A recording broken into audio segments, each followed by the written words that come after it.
Ürək infarktı keçirdən insanların sizcə niyə böyük bir qismi xüsusən də gecə saatlarında infarkt keçirdir? Əgər bilmək istəyirsə videoya sona qədər qulaq asın, ekrandakı ürəkdə zəhmət olmasa qızardın. Deməli, biraz bundan əvvəl çox maraqlı bir fakt oxumuşam.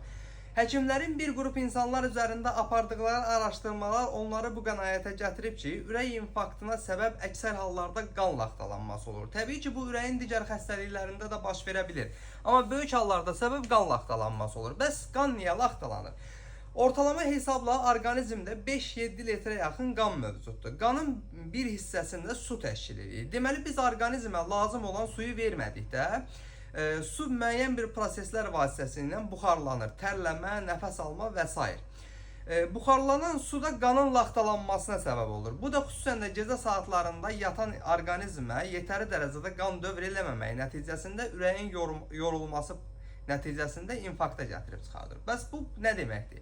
Bu deməkdir ki, biz orqanizmə lazım olan suyu istər gecə, istər gündüz mütləq verməliyik. Su bir həyat mənbəyidir.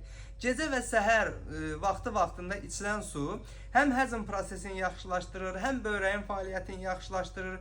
Bildiyiniz kimi, ürək-qan damar xəstəliklərinin qarşısını alır, qaraciyərin fəaliyyətini yaxşılaşdırır və mərkəzi sinir sisteminin də fəaliyyətini yaxşılaşdırıb yuxuya getməni asanlaşdırır.